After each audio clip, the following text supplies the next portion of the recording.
Hags Chinwag. I'm Susie. And I'm Trish. And I'm really excited for this week's topic, which is sex magic. Woo-hoo! So it's sort of continuing on the theme of smashing the patriarchy. And we're just going to go over a few little notes and chit chat and see what comes out of our conversation. As always, I want to point out, though, something very unusual. Trish has no notes. I have nothing. I have some, but she is the queen of research and notes. So I'm really excited. Everything's just going to come out of her, just the top of her head. Oh, God. She told me pressure's on me. Turn it around.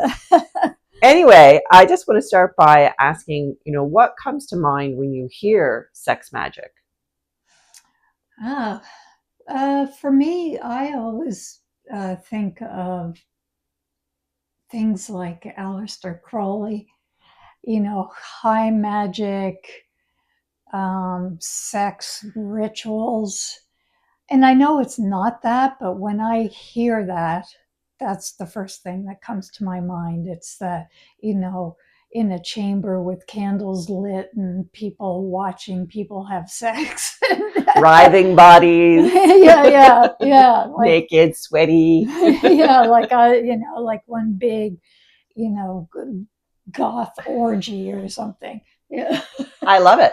And I mean, that is a component, yes. But I was the same way when I heard about that. And then I thought, it's doing like love magic spells and stuff like that.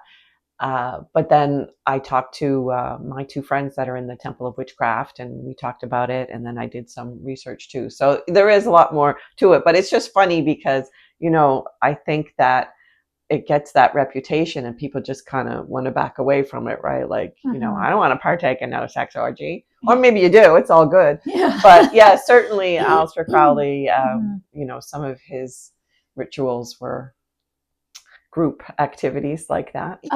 Even like Wiccan covens, they tend to have like sex rituals too. Not all of them, obviously, but, it is part of that history, the Wiccan history anyway.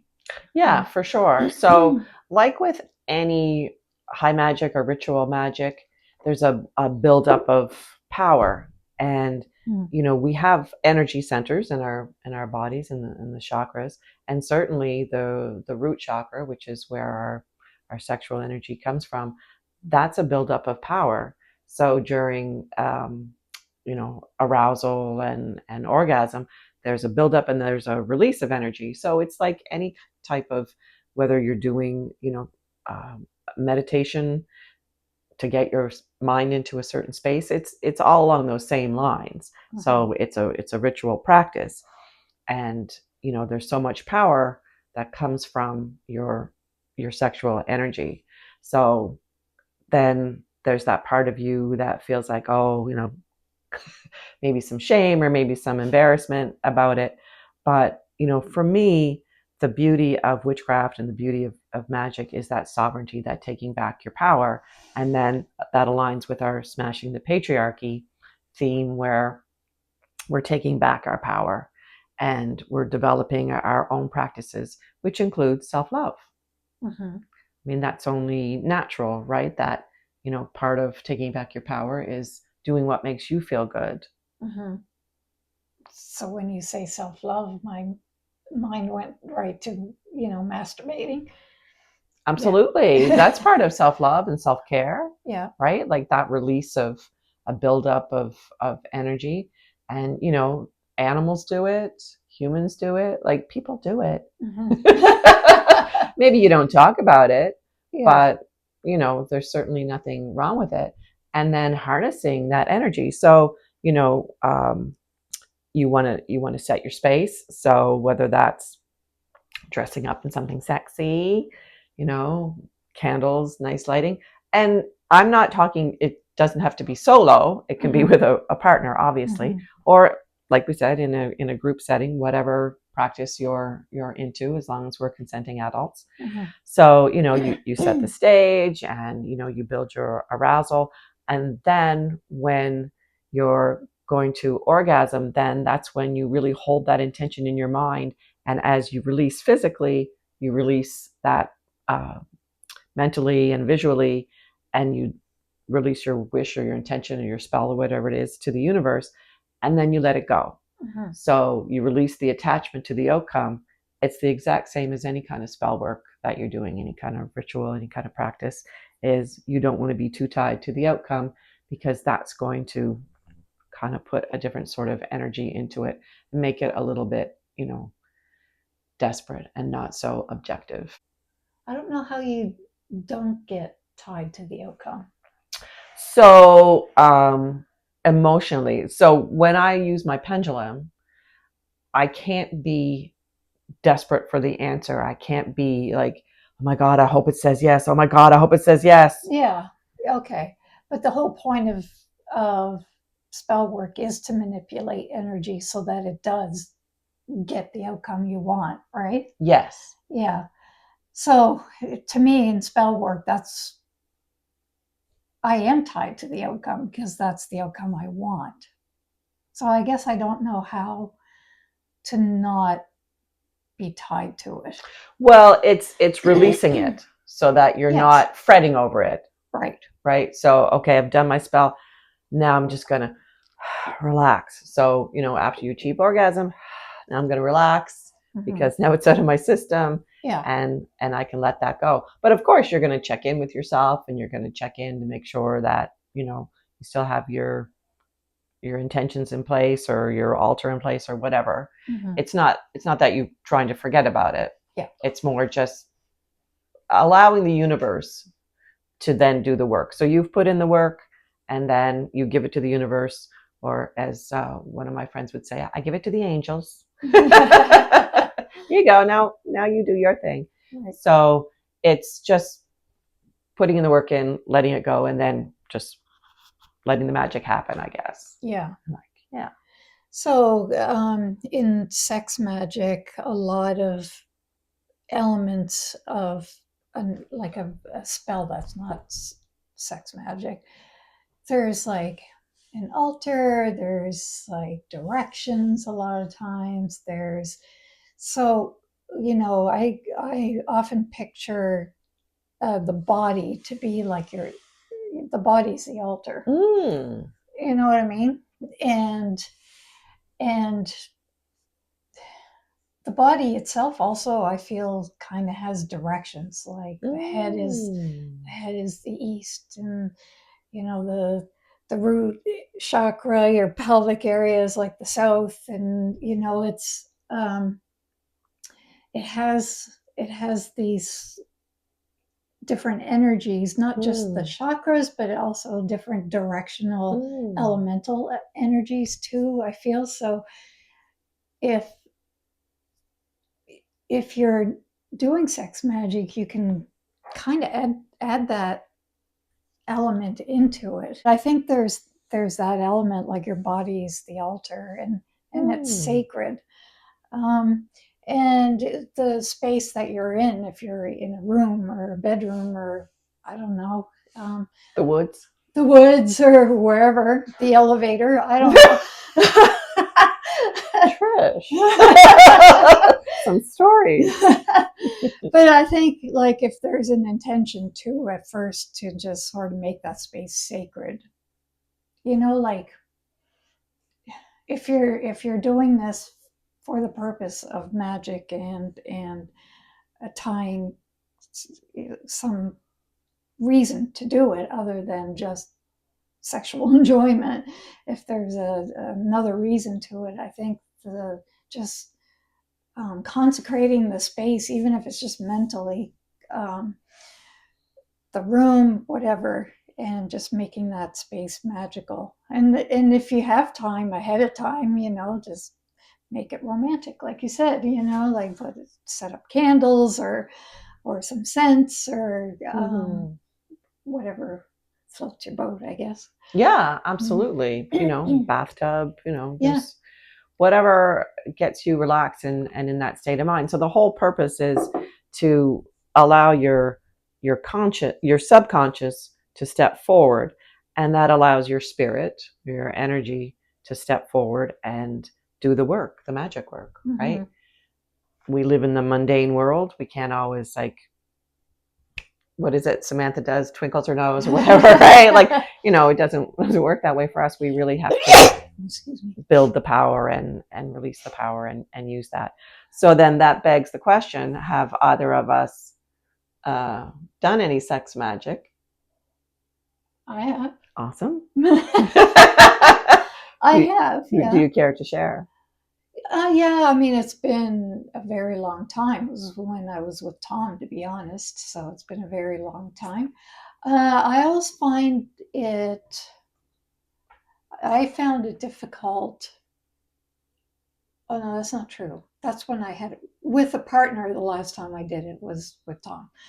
I find that if you're doing sex magic and the other person that you're with is not into that, it feels almost isolating during the moment, because I'm here focusing on something and he's just having sex, right? Yeah. And he's probably just thinking that I'm just having sex and I'm focused on him, when really I'm kind of focused on something else. So it made me feel a little selfish in a way, and a little isolated mentally. And I don't know, that's probably some sort of mental block that I had, or I wasn't able to balance both my attention to both things. I don't know. But that was my thought, and I didn't. Well, it didn't happen. Whatever it was that I asked for, I remember that it didn't work, but it could be because of that. But I just remember thinking, I'm not into this. Like, if I had somebody maybe that was also into it at the same time, then that might be a different story. Alone sex magic, I've done that as well, which I found was better for me, upstairs in the head, because I do very much live upstairs in the head. So I found that to be easier, and but it also did not work.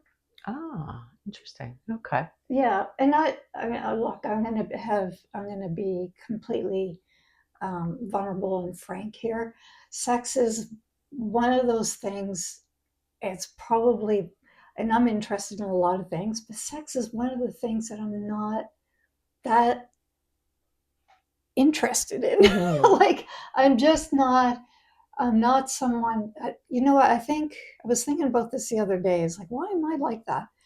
And I think because I know you grew up in this era too, but in the 90s, it was such a subject that everybody always talked about. And I got sick of it. I was like, like Seinfeld came out and they were starting to, be much more brazen about, talking openly about sex. And I'm not saying any of that is wrong, but I just got bored with the subject. And I also lived with a man who was obsessed with sex, like, sex addiction. And it turned me off of the whole subject. I'm not turned off of sex. I just don't hold a lot of space in my head for it, I guess. Yeah. Yeah. And really, it's whatever fulfills you. So, like, we often compare ourselves to other people, right? Like, oh, how often do you have sex? Yeah. How come I'm not, or how come? Yeah. So that's the killer, is comparing ourselves to anyone else. Same as your magic practice, to compare, like, I can compare mine to my girlfriend's and go, not the same. So I completely get what you're saying about wanting it to be like a mutual thing, like if your partner was into it as well. So I get that. So I only tried it once, and it was too distracting for me, because I can't split my focus. I'm really bad at that. Yeah. So, I would have to try it again.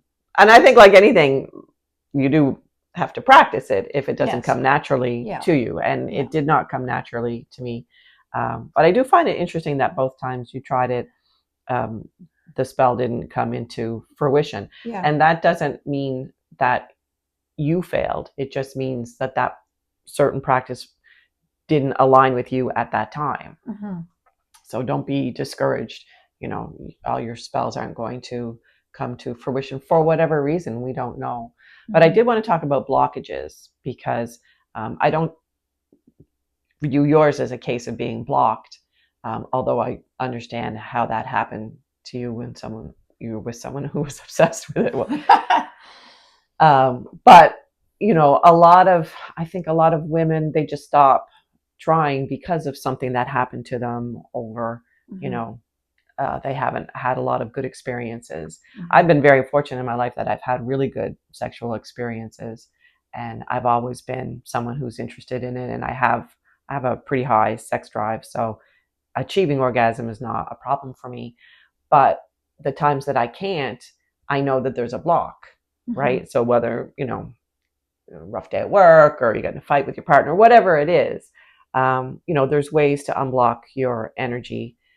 If you do work with chakras, or you have a yoga practice or something, you know that you can release blockages. So don't be discouraged if, you know, you're trying to harness the power of your sexual energy and it's not working, or your spell doesn't come to fruition. Just keep trying. And if you think that you have a block in your root chakra, sometimes that's a lot of work.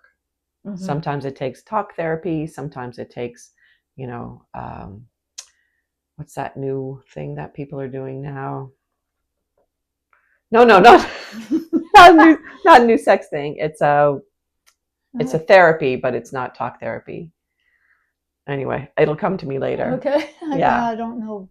You will when I find the word. But anyway, whatever therapy is going to help you mm-hmm. to unblock, if that's what you want to do, because mm-hmm. you know, it is a sacred. I think sex is a sacred act. Yeah. Whether it's solo or with a partner, and you know, if your partner's on, if you're both connected and on that level, there's nothing better. Mm-hmm. But if you don't have that, then you know, you can have a really fulfilling solo sex life. Yeah, for sure. And that's on all levels. Like, you know, like Katie's not into any really spiritual stuff. So, you know, but it doesn't mean the physical sex isn't connected and mm-hmm. fulfilling and sacred. It's just a different type of sacredness. The solo sex, I find, is easier for me to connect with the spiritual side of things. Because then I'm not worried about somebody else's experience. You know what I mean? Like, I can just be in the moment, in my own moment. Mm-hmm. And I know, like, a lot of people think that sounds selfish, but no, quite the opposite. No, quite the opposite. Mm-hmm. I mean, we all need time to ourselves and time to focus on ourselves. And that is definitely self-care. Mm-hmm. And, you know, the idea that only men masturbate, you know, makes me chuckle. Yeah. But when I was doing the research, and some men in their practice stop before they orgasm to harness that energy. And I was mentioning that to a guy friend of mine. He's like, what? Yeah. It didn't make any sense to him. What? Why would you do that? But I understand. Yeah. Why? Yeah, I've heard of that practice. Yeah. And it's also like, you know, they build it up, and then it's the release, you know, is more powerful when it's time, but they train themselves to, you know, be able to wait, walk around with blue balls, I guess, for a while. Not a guy, can't relate. That's why I don't have notes, because I was like, I don't even want to research this. I'm going to let Susie talk and just see what comes out of my mouth, because yeah, I don't. Somatics. Sorry. Oh, okay. I knew it was going to come what? To me. What's happening? Yeah. I think because I've just always been so much, even as a kid, in my head, that the physical part of my body is secondary in a way. So do you think that you can achieve that same kind of arousal and orgasm just solely from your mind, not so much physically? I love that question. Because I have no problems like reaching orgasm, or it's just that I don't need to do so probably as often as most people. I have so many sex dreams and I orgasm in every single one of them. My head creates my orgasms. I don't really have to do anything. And it's very frequent. And I kept thinking, the older I get, is that going to go away? It hasn't gone away. In fact, if anything, I find it's more often that happens. Yeah, it's crazy. My own mind, and I know people have like, wet dreams or sex dreams or whatever, but it's like my brain's like, okay, you're not taking care of yourself this way physically enough, so I'm going to have to do it for you. Because it is important for your even physical health, to have orgasms. It keeps your pelvic health healthy. It's good for the release of hormones, which helps keep your body balanced. So it's important to have orgasms. I'm just kind of lazy about it in that way. So my brain just says, okay, well, I'll do it for you. That's awesome. And then I'll just wake up in the middle of a friggin' orgasm, like, very often. Wow. Yeah. That is very cool. I remember, I think I was in my 20s. I used to have those frequently. And I remember having a discussion with my girlfriend's husband, and he would not believe me. He said, there's no way that you can have an orgasm without physical stimulation. Oh, no. He's like, you're just dreaming it. You're imagining it. Mm-mm. I said, no. No. I wake up and my body is, Yeah. right? Like, I know what I'm doing. Yeah. Anyway, he would not believe me. And I thought that's not. so sad. Man. And anyway, my girlfriend told me he wasn't that great in bed anyway. So Yeah. obviously not tuned into women's bodies. Yeah. They got divorced. Now, me, I never had an orgasm. I was sexually active since I was 15. So from 15 officially, 15 to 24, I was sexually active and never once had an orgasm. And it wasn't until Tom, my husband, and at the age of 24, and he was doing his thing, and I was like, what the fuck is going on here? I was like, holy hell, is this what sex is supposed to feel like? This is awesome. Yeah, like my first one at 24. Like, and I just think, God, we need to, like, we do as women need to talk about this, and we need to educate the boys and the men, and because Tom was so sex obsessed, he was very educated on the subject. So yeah, so I think in my formative years, it just wasn't a pleasant thing. It was just like, whatever. So I didn't develop that love for it. Interesting. Yeah, I had a similar thing. Like my first boyfriend, I just thought, this is what sex is. Okay, or it's okay. So he seems to really enjoy it. But I distinctly remember my first orgasm, and it's a bit of a funny story. But anyway, I was like so shocked. Like, I thought, what the, same as you, like, what the F is going on with my body? And it was so strong and so overpowering. And like, I had to push him off me because like, I was just buzzed. Like, I was so ultra sensitive. I didn't know what, but I thought, yes, okay. It was quite an eye-opening experience. But, as women, we were not so much maybe our generation, but my mother's or my grandmother's generation, the women's pleasure was secondary, not necessary. Well, they didn't even believe women had pleasure. Like they didn't even believe that women that there was that women had orgasms. You know what I mean? Like they didn't believe that women had got sexual pleasure from sex. Yes. So they acted accordingly. The men acted accordingly. It was all about them. Mm-hmm. The women were just there to receive it. Yeah. And not to participate or to enjoy. And it wasn't until, like I said, like I feel like the 90s that you started hearing about, women talking about masturbating and orgasms and stuff like that. Like it just started becoming more talked about. And because even porn, like, oh, don't get me started. Yeah, like Tom had a porn addiction, and he, I would watch it with him or whatever once in a while, but I never liked it because it was like it was all about the men. Like it was and the same ending every time, shot in the face. Like, oh, yeah, like, yeah, exactly. So it just wasn't for women at all, and I think that we're still in that generation that's what we grew up with. Yeah. And it wasn't until our adulthood that changed.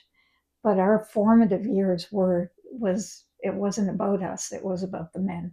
Yeah. And again, it's all about the patriarchy, right? Yeah. But what was it like when were vibrators invented? Because, it started out as a way, like the male doctor would stimulate a female patient to relieve hysteria. Oh, yes. Right? So like that's how vibrators were born, is that these doctors realized if they could give this poor repressed woman an orgasm, that she would relax.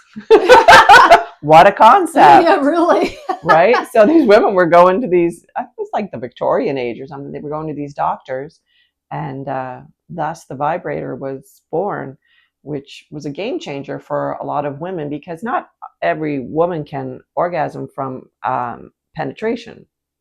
I can't. I need like clit stimulation. Right? Yeah. So that's what's so great about like a vibratory sensation, right? Like it's much easier. Yeah. I just think the female body is amazing. So, Yeah. And the fact that, we can have many, many orgasms, but yeah, to have just one orgasm is not good enough. I need multiples in a row, because it's just, it doesn't feel like I've released everything that yes, I need. Exactly. Yeah. It's a gift. It's magical and it's spiritual and it's sacred. Mm-hmm. And it's if anyone listening hasn't experienced this, I urge you to give it a try. Do what you can to set the scene, and get yourself a nice vibrator. You can order them on Amazon. You don't have to go into a store if you're embarrassed, or there's some sex stores where the staff are very knowledgeable and very helpful, and it's not about being embarrassed, right? Yeah. But if you're like me and you're still in that generation where you find it hard to talk about things like that with a stranger, then here we are on the internet. Here we are. I've come a long way. But yeah, just it comes in a little paper bag and from Amazon. You're all set. Nobody needs to know what's in that. That reminds me, I think I told you this story one Christmas, and my boyfriend had given me a vibrator for Christmas, and I unwrapped it in front of Mom. And she's like, "What's that?" I said, "It's a candle." I shoved it away. Oh my God. He could have warned you. Yes. Don't open it in front of your parents. We did not talk about sex, my mom and I. No. And my mom, my mom, she's pretty liberal, right? Like, yeah, and she's pretty sexual. We didn't talk about it either. It's just, we just it just wasn't something we talked about. The whole women orgasming and all that stuff, that came from him. That's interesting that he was both your teacher and the person that kind of turned you off at the same time, right? So you learned what you needed to learn from him, and then it was like, Jesus, would you shut up? Yeah, and get off me. Yeah, would you quit like bugging me for it like every fucking day? like 24/7. He was, oh my God. Yeah. But the other thing is, Tom, like all men of his generation and probably still today, his biggest fantasy was one having like trio sex or, you know, whatever, which we did. And the other one was having, for me, to have sex with a woman. And he pushed on both those things on me. Well, he pushed a bunch of things on me, but he pushed those things on me, and I consented to both, right? And then it was like,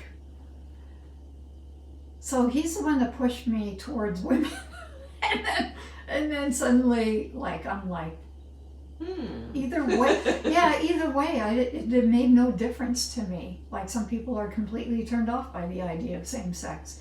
But to me, it was, I'm so neutral about it that I just, to me, sex is just sex. It's just an orgasm, whether it comes from a man or a woman. What does it matter? Like, that's how I see it. But I didn't know that's how I saw it until he pushed it on me. And then I was like, well, if I'm open to both, then I'm not limited to one. Your chances just increased by 50%. But you told me that you fell in love with Katie, like the person. Yes. Yeah. Yes. There was physical attraction, but my attraction to her was her as a person, her soul and her everything else. Like, yeah. And you've been together a long time, so that worked out. It'll be like 16, no, God, it'll be longer than that. 2010, 16 years. Yeah. Well, that's good, right? I mean, she keeps saying my only goal is to pass Tom because we were married for 20 years. So I said, so you're leaving me at 20.5 years? She's like, yep. Oh my gosh, that's cute. I love that. You have to have banter, right? Yeah, all the time. Yeah. Oh, you two have great banter. Yeah, you're very funny. So I think that covers all of my notes on sex magic. Okay. And I will try it again. But it's really about, what do I want the outcome? Like, it's hard for me, and this is my personality, it's hard for me to ask for things. Whether it's asking a friend for a favor or asking the universe. And that's, my thing to work on, right? So what do I want to achieve? You have to be really specific and really clear. And I learned that through pendulum work, is if you ask a namby-pamby question, like, should I, or, what would happen if, then you're going to get, like, not clear answers. So with any spell work, you really have to be clear about what your intention is, what the outcome is, and really keep that really firmly placed in your mind. Don't you find? Like, you really have to put that will into it. Yeah. And you're right about being specific. Like, it's so, because if you're not specific, the universe doesn't know exactly what you want. Like, if I say I want a lot of money, to come my way, it's too general, because what is a lot of money? A lot of money to somebody in a poor situation, they're in poverty, can mean $100, right? For somebody else, it could mean, billions. I don't know. So. Or it could be Monopoly money. You play Monopoly and you win. Yeah, that's There's true too. There's a lot of money. Yeah, no Monopoly money, please. Or Canadian Tire money. We thought that was so great when we were kids, right? Oh, yeah. The Canadian Tire money. I still have some, actually. Yeah, it's like nostalgic. Yeah. But anyway, yeah, so I think it's really important to be specific. On the whole sex magic, there's also the sexual health, and I thought we could talk about sex health, because if you're doing sex magic in like our age group, 60s or whatever, we have to talk about Crone's sex magic and Crone's sex health, right? Ooh. And so, what are some things that you do personally to help with your sexual, physical health? Like, I think that movement is so important. Mhm. Stretching, and my osteopath, she one of her areas of expertise is pelvic floor health, Mhm. which I don't really know a lot about because I don't have those issues. But because I maybe because I didn't have children, is that a after you have kids thing? Well, yeah, it doesn't help. Children. Yeah, Just kidding. yeah, having kids doesn't help. Like prolapses and stuff like that happen definitely more if you've had kids, and the more kids you've had, the worse the prolapses are usually. But yeah.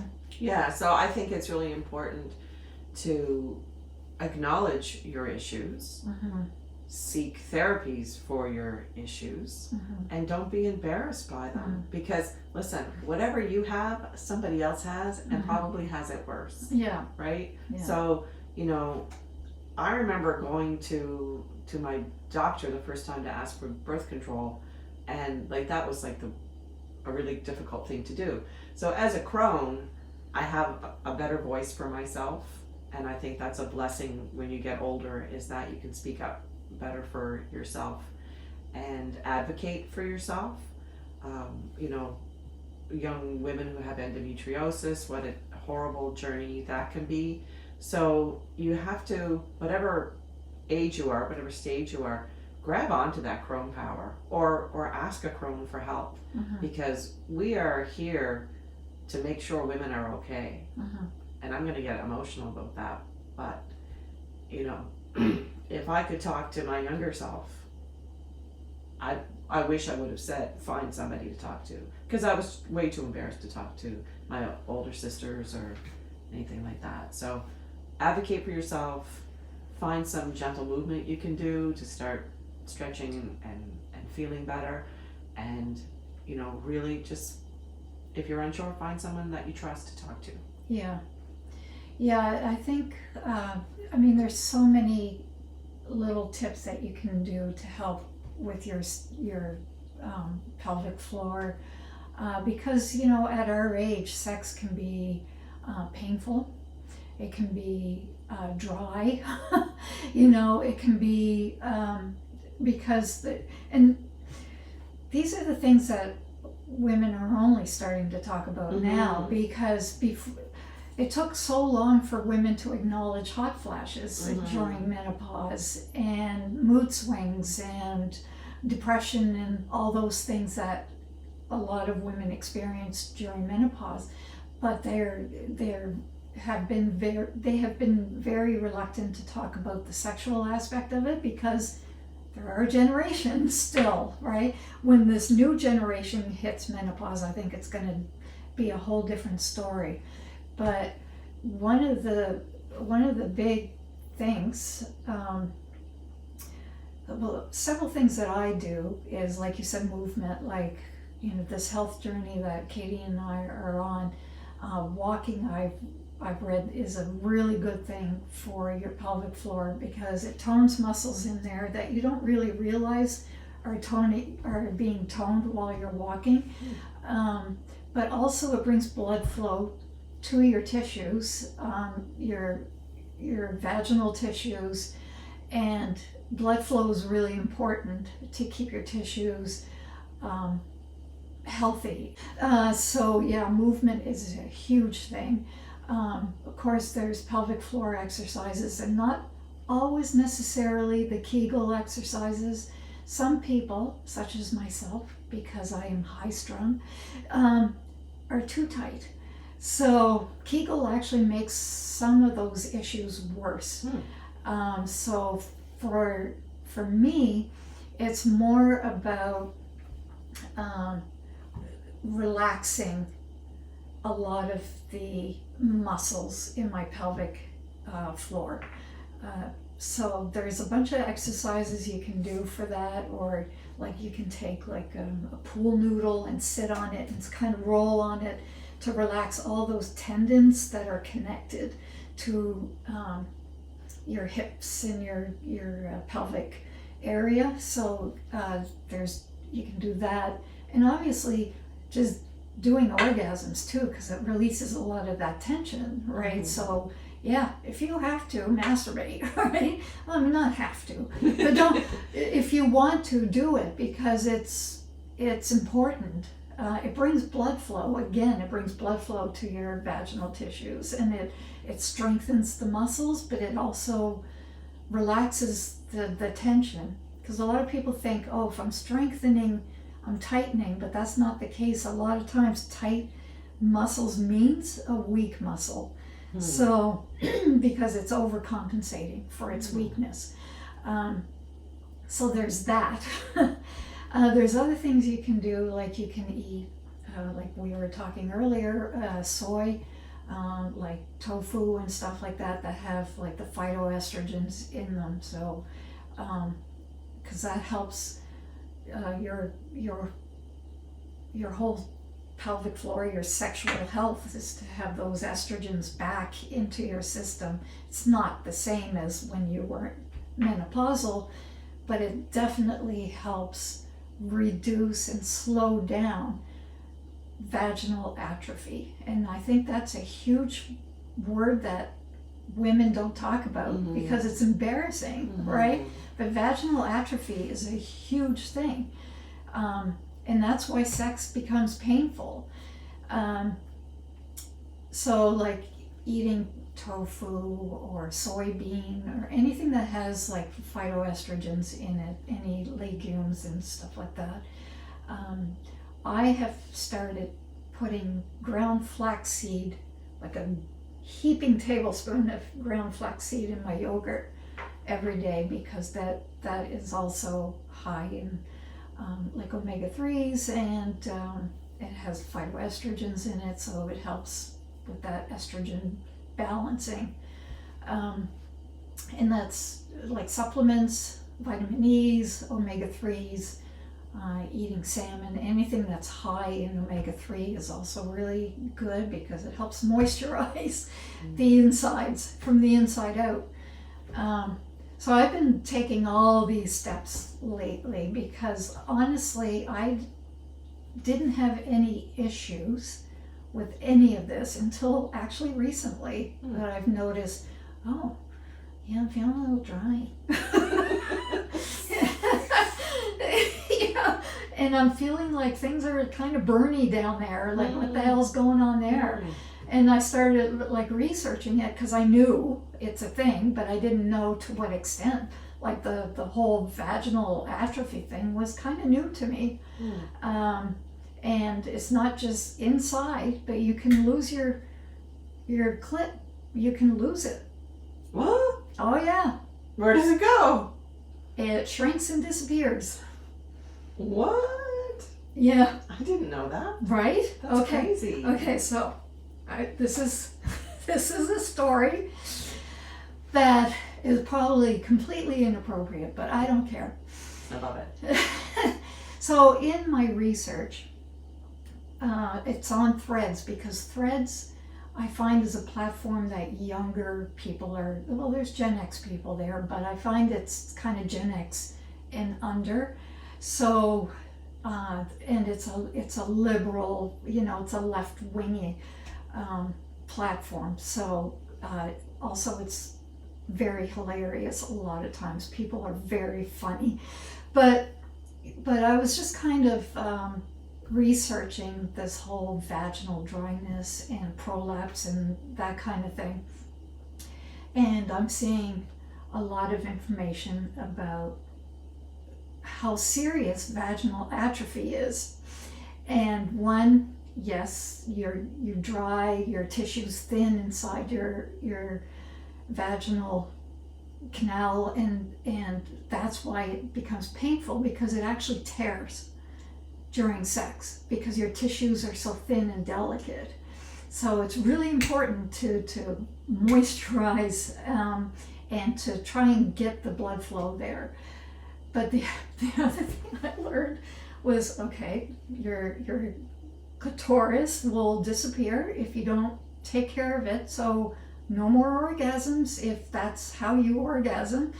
And your inner labial lips will disappear. Okay? So I'm like, what? So I was like, what the? So I went upstairs. I have a jewelry box that's all mirrors.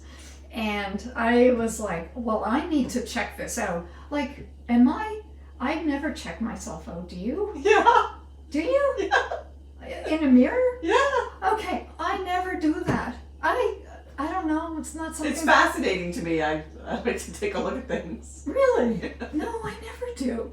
So I'm like, okay, I need to check this out, because I know from giving birth I had a specific looking labial lip, inner labial lip, right? Because I tore, and I told them I didn't want any stitches. Oh. So I had a labial lip that was kind of like this, right? Like it was in half.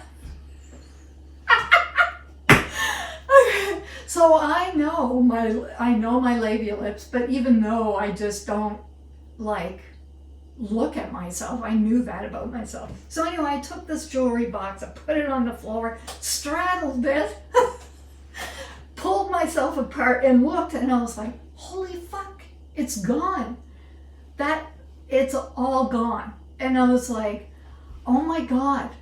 And then I started freaking out. So I told Katie, and Katie's like 17 years younger than me. So you can imagine what goes on in my head. She's not going to love me anymore because I don't have any fucking inner flaps. Okay. So I'm telling Katie this. I'm like, my inner flaps are not flapping anymore. Like, where's my wing? Yeah. So I was like, she's like, what are you talking about? And I'm like, my roast beef sandwich. It's not there anymore. And she's like, so I told her what I read, and I said, and I looked, and it's not there. So I was really upset about this. I was so like, oh my God, I'm getting old, and then I'm not going to be able to have. I have to go to the bathroom. I gotta check something. No, you need my your jewelry box. So anyway, so I was very upset about this. So I went online, and I had been prescribed, because of dryness, it's called vaginal estrogen cream. But when I went to get it filled at the pharmacy, it was $90 for 1 month's supply. I was like, I can't afford this. I can't afford it, because my insurance company wouldn't pay for it. Oh, it's not a necessary thing. However, they will pay for erectile dysfunction for men. Of course. So, because that's necessary. Yeah, so the poor men can't have sex, so we'll give them this pill to fix that. However, the women on the receiving end that are having painful sex and are having just, I guess, vaginal atrophy can be so painful even without sex. Like I've read people can't walk because it hurts so bad. Oh my goodness. Yeah, so it's a really serious thing, and yet the insurance company puts it on two different priorities. Because those men are having sex with their older wives. That's why. They're having sex with kids. Yeah, exactly. And teenagers. Yeah, so it doesn't matter. Yeah. Patriarchy. Yeah, so that's exactly. So I was really mad, and I do plan on writing the insurance company, very strongly worded, and calling them out on this misogyny. But also, so I was like, I can't afford this at the moment. So I did more research, and I found like a a cream that you insert, and it's not just a moisturizer like before, like it's not just a lube, it actually does healing and stuff like that, but it's not hormone based, which is also good for me because if I mess with my hormones, then the migraines become an issue. So anyway, so I got that, and I can attest that it helps. But anyway, I was like, I need to really make sure that I was looking at things the right way. So I changed my perspective. Instead of using the jewelry box directly underneath me, I used the bathroom mirror in front of me and stood and did this kind of thing. And then I was like, oh no, there they are.